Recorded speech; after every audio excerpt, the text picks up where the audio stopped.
శ్రీ గురుభ్యో నమః. శ్రీ మహాగణపతి నమః. జూలై 12 నుంచి ఆగస్టు 25వ తారీఖు వరకు చంద్రమాన్ని అనుసరించి గోచార రీత్యా గురువు కుజుడు యొక్క కలయిక అనేది జరగబోతుంది అన్నమాట. వృషభంలో గురువు కుజుడు యొక్క సంయోగం జరగబోతుంది. అంటే రెండు గ్రహాల యొక్క కలయిక రాబోయే 45 రోజులు, అంటే జూలై నుంచి 12వ తారీఖు నుంచి 45 రోజుల పాటు ఈ యొక్క కలయిక అనేది ఉంటుంది. ఇది ఎటువంటి ఫలితాన్ని ఇస్తుంది అనేది చూద్దాం. గురువు కుజుడు యొక్క కలయిక రాబోతున్నటువంటి జూలై 12 నుంచి ఆగస్టు 25వ తారీఖు వరకు కర్కాటక రాశి వారి మీద ఎటువంటి ప్రభావం చూపించబోతుంది అనేది చూద్దాం. ఈ రాశి వారికి వచ్చేటప్పటికి మనం గమనించినట్లయితే ఈ రాశి వారికి గ్రహస్థితి రీత్యా రవి వచ్చేటప్పటికి 1000 స్థానాల్లో సంచారం చేస్తున్నాడు. అదేవిధంగా లాభస్థానంలోకి కుజుడు రాబోతున్నాడు అనమాట. కుజుడికి గురువుకి ఉన్నటువంటి స్నేహపూరితమైనటువంటి వాతావరణ రీత్యా ఇది యోగకారకమైనటువంటి గ్రహస్థితిగా చెప్పవచ్చు. రవి యొక్క అనుకూల ప్రతికూలత అనేది కొనసాగుతూ ఉంది ఈ రాశి వారికి, కర్కాటక రాశి వారికి. కర్కాటక రాశి వారికి ఎప్పుడైతే రవి 1000 స్థానంలో ఉంటాడో అధికమైనటువంటి ఖర్చుని, అదేవిధంగా ఆరోగ్యపరంగా కొంచెం ప్రతికూలతని కలిగిస్తూ ఉంటాడు. అధికమైనటువంటి ఖర్చు అనేది వెంటాడుతూ ఉంటుంది. కానీ కుజుడు ఎప్పుడైతే ఈ రాశి వారికి లాభస్థానంలోకి వస్తాడో అది యోగ్యాన్ని ఇవ్వడం జరుగుతుందన్నమాట. ముఖ్యంగా వచ్చేటప్పటికి వృత్తిపరంగా, వ్యాపారపరంగా కొంచెం రికవరీ అనేది ఉంటుంది. ముఖ్యంగా ఇది పొలిటీషియన్స్కి ఎక్కువగా అనుకూలంగా ఉంటుంది. అదేవిధంగా కాంట్రాక్టర్స్కి కూడా అనుకూలమైనటువంటి ఫలితాలు ఇవ్వడానికి జరుగుతుందన్నమాట. కానీ ఈ రాశి వారికి గురువు యొక్క లాభస్థానంలో కుజుడితో కలిసి ఉన్నప్పుడు అది పూర్తి యోగ్యాన్ని ఇస్తుంది అని చెప్పడం జరుగుతుందన్నమాట. ఈ రాశి వారిని మనం గమనించినట్లయితే జూలై 6వ తారీఖున జన్మరాశిలోకి శుక్రుడి యొక్క సంచారం జరుగుతుంది. శుక్రుడు ఎప్పుడైతే జన్మరాశిలోకి సంచారం చేస్తాడో స్త్రీతో సత్సంబంధాలు, స్త్రీతో కలిసి ముందుకు జరగటానికి అనుకూలమైనటువంటి ఫలితాలు ఇవ్వగలుగుతుంది. ఆగస్టు 15వ తారీఖు తర్వాత ఈ రాశి వారికి 1000 స్థానంలో ఉన్నటువంటి రవి జన్మరాశిలోకి సంచారం చేయబోతున్నాడు. అప్పటి నుంచి ఈ రాశి వారికి వచ్చేటప్పటికి ఆరోగ్యపరంగా కొన్ని జాగ్రత్తలు, అదేవిధంగా కోపాన్ని కొంచెం తగ్గించుకొని కంట్రోల్ చేసుకోవాల్సినటువంటి ముఖ్యమైనటువంటి సూచన. ఈ రాశి వారికి మనం గమనించినట్లయితే వృత్తిపరంగా, వ్యాపారపరంగా కుజుడు లాభస్థానాల్లో సంచారం చేస్తున్నప్పుడు గురువుతో యోగ్యకారకమైనటువంటి గ్రహస్థితిగా చెప్పొచ్చు. వృత్తిపరంగా, వ్యాపారపరంగా ఫైనాన్షియల్ గోల్స్ని రీచ్ అవ్వడానికి అనుకూలమైనటువంటి స్థితిని కలిగిస్తూ ఉంటుంది, అవకాశాన్ని కలిగిస్తూ ఉంటుంది. డబ్బు సంపాదించే యోగ్యతని ఇస్తుంది, డబ్బు కూడా వస్తుంది. కానీ అదేవిధంగా దాన్ని ఖర్చు పెట్టడం కూడా అదేవిధంగా ఉంటుంది అన్నమాట. అంటే డబ్బు ఏదో ఒక అవసరానికి, నెల తిరిగే టైంకి ఏదో విధంగా డబ్బు అనేది మాయమైపోతూ ఉంటుంది మా యొక్క జోబిలో నుంచి. అక్కడ ఖర్చు అనేది కొంచెం కంట్రోల్ చేసుకోవాల్సినటువంటి ముఖ్యమైనటువంటి సూచన. ఈ రాశి వారికి మిగతా విషయాలు గమనించినట్టయితే విద్యార్థులకు వచ్చేటప్పటికి రాశి వారికి కొద్దిగా కష్టపడి చదవవలసినటువంటి ముఖ్యమైనటువంటి సూచన. ఎందుకంటే రవి అనుకూలత అనేది అంత అనుకూలంగా లేదు ఈ యొక్క నెలలో. ఆ యొక్క విషయాల రీత్యా ఈ యొక్క రాశి వారు కొంచెం విద్యార్థులు ముఖ్యంగా కొద్దిగా కష్టపడి చదవాలి. ప్రమోషన్స్, ఇంక్రిమెంట్స్ పరంగా కుజుడు యొక్క అనుకూలత అనేది లాభించినప్పటికీ కూడా కొన్ని జాగ్రత్తలు తీసుకోవాలి.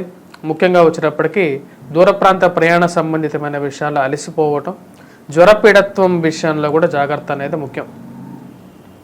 రాబోతున్నటువంటి 45 రోజుల పాటు గురువు కుజుడు కలిసినటువంటి గ్రహస్థితి ఈ యొక్క రాశి వారికి సానుకూలమైనటువంటి ఫలితాలు ఇవ్వగలుగుతుంది. కాకపోతే ఖర్చు విషయంలో కొన్ని జాగ్రత్తలు అనేది ముఖ్యం. విద్యార్థులు కొద్దిగా కష్టపడి చదవాల్సినటువంటి ముఖ్యమైనటువంటి సూచన. వ్యాపార ప్రయత్న సంబంధితమైన విషయాల్లో అనుకూలంగా ఉంటుంది. నూతన వ్యాపార ప్రయత్నాలు సానుకూలపడే విధంగా ఉంటుంది. దూరంగా ఉన్నటువంటి వారు ఫ్రెండ్స్ అండ్ రిలేటివ్స్తో సత్సంబంధాలు అనేది ఏర్పడగలుగుతాయి. ముఖ్యంగా ఆ ఏర్పడినటువంటి ఏదైతే బంధాలతో కొంచెం లాభాన్ని స్వీకరించగలిగినటువంటి పరిస్థితి అనేది ఉంటుంది అన్నమాట. ఇక రాశి వారికి వచ్చేటప్పటికి ముఖ్యంగా పొలిటీషియన్స్ ఎవరైతే ఉన్నారో వారికి చాలా సానుకూలమైనటువంటి ఫలితంగా చెప్పచ్చు. ఎవరైతే పొలిటికల్గా ఎదగాలని చేసేటువంటి వారు ఈ యొక్క రాశి వారికి కొంచెం సానుకూలమైనటువంటి పరిచయాలు ఏర్పడటం అనేది ఒక మంచి అనుకూలమైనటువంటి గ్రహస్థితిగా చెప్పచ్చు. మరియు అదేవిధంగా ఈ రాశిలో ఉన్నటువంటి వారు ముఖ్యంగా ఎవరైతే బిజినెస్ చేస్తున్నటువంటి వారు, కాంట్రాక్ట్స్ చేస్తున్నటువంటి వారికి సానుకూలమైనటువంటి ఫలితాలు పొందడం అనేది జరుగుతుంది. కన్స్ట్రక్షన్ ఫీల్డ్లో ఉన్నటువంటి వారికి కూడా సానుకూలంగా ఉంటుంది. వృత్తిపరంగా, వ్యాపారపరంగా కూడా సానుకూలంగా ఉంటుంది ఈ రాశి వారికి. ఫైనాన్షియల్ రొటేషన్స్, స్పెక్యులేషన్స్లో ఇన్వెస్ట్మెంట్స్ విషయంలో కొంచెం జాగ్రత్తలు తీసుకోవాలి. ఎందుకంటే రవి యొక్క అనుకూలత అనేది అంత సానుకూలంగా లేదు కాబట్టి ఇన్వెస్ట్మెంట్స్ పెట్టేటప్పుడు స్టాక్ మార్కెట్లో 1-2 సార్లు ఆలోచించిన తర్వాతే ఇన్వెస్ట్మెంట్ చేయాల్సినటువంటి ముఖ్యమైనటువంటి సూచన. మరి అదేవిధంగా ఈ రాశివారు ఎటువంటి పరిహారాలు చేసుకోవాలి అనేది కూడా మనం చూద్దాం.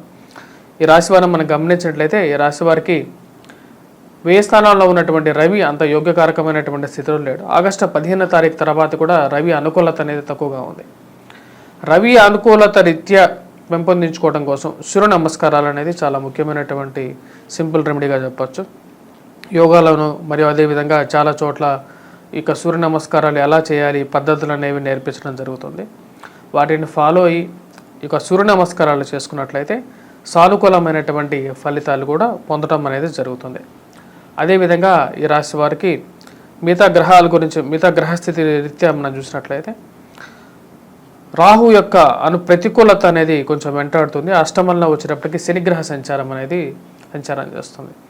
శని అష్టమంలో ఉన్నప్పుడు జీవిత భాగస్వామి ఆరోగ్య సంబంధితమైన విషయాల్లో కొన్ని జాగ్రత్తలు తీసుకోవాలి. ధనం అనేది సంపాదించడంతో పాటు వాటిని ఖర్చు అవ్వటం, ఇరుగు పొరుగు సఖ్యత విషయంలో కూడా కొన్ని జాగ్రత్తలు తీసుకున్నట్లయితే సానుకూలమైనటువంటి ఫలితాలు పొందడం అనేది జరుగుతుంది. మరి అదేవిధంగా ఈ రాశి వారికి వచ్చేటప్పటికి ప్రతికూలమైనటువంటి రాహుగ్రహ సంచారం అనేది రీత్యా స్థిరచరాస్తి కొనుగోలులో 1-2 సార్లు మోసపూరితమైనటువంటి మాటలు చెప్పేటువంటి వారిని నమ్మకుండా జాగ్రత్తలు పాటించాల్సినటువంటి ముఖ్యమైనటువంటి సూచన. వృత్తిపరంగా రియల్ ఎస్టేట్ వ్యాపారస్తులకు వచ్చేటప్పటికి అనుకూలంగా ఉంటుంది అన్నమాట. కర్కాటక రాశిలో ఉన్నటువంటి రియల్ ఎస్టేట్ వ్యాపారస్తులకు అనుకూలంగా ఉంటుంది. కానీ భారీ ఇన్వెస్ట్మెంట్స్ ఎవరైతే ఇన్వెస్ట్ చేస్తున్నారో వారికి వచ్చేటప్పటికి కొన్ని జాగ్రత్తలు అనేది చాలా ముఖ్యంగా వచ్చేటప్పటికి రాశిలో ఉన్నటువంటి వారు ఎవరైతే భారీ ఇన్వెస్ట్మెంట్స్ స్పెక్యులేషన్స్లో పెట్టేటప్పుడు మటుకు 1-2 సార్లు ఆలోచించే ఇన్వెస్ట్మెంట్ చేయాల్సినటువంటి ముఖ్యమైనటువంటి సూచన. ఎందుకంటే ఈ రాశి వారికి రవి యొక్క 1000 స్థానాల్లో సంచారం చేసేటప్పుడు తర్వాత పరిస్థితి కూడా బాగాలేదన్నమాట. అంటే ఆగస్టు 15వ తారీఖు తర్వాత కూడా రవి జన్మరాశిలో సంచారం చేసేటప్పుడు కూడా ప్రతికూలంగా ఉంటుంది. కాబట్టి దాదాపు 2 నెలల పాటు కొంచెం ప్రతికూలమైనటువంటి గ్రహస్థితి. కాకపోతే వ్యాపార పరంగా ఆపర్చునిటీస్ అందిపుచ్చుకోవటంలో ముందుంటారు. దానికి ముఖ్య కారణం వచ్చేటప్పటికి కుజుడు లాభస్థానంలో సంచారం చేసేటప్పుడు, గురువు కూడా లాభస్థానంలో ఉన్నప్పుడు వాడి 2 గ్రహాలకి సయోధ్య ఉన్నప్పుడు వచ్చేటప్పటికి ప్రతికూలమైనటువంటి ఫలితాలు తక్కువగా ఉంటాయి.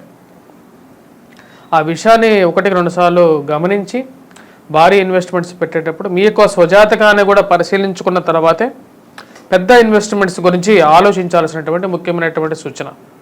విద్యార్థులు కొంచెం కష్టపడి చదవగలిగితే అనుకూలమైనటువంటి ఫలితాలు కూడా పొందగలుగుతారు. దానికి ముఖ్య కారణం వచ్చేటప్పటికి కుజుడు లాభస్థానంలో అనుకూలమైనటువంటి గ్రహస్థితిగానే చెప్పచ్చు. కానీ కొంచెం కష్టపడి చదవాల్సినటువంటి ముఖ్యమైనటువంటి సూచన. స్వస్తి.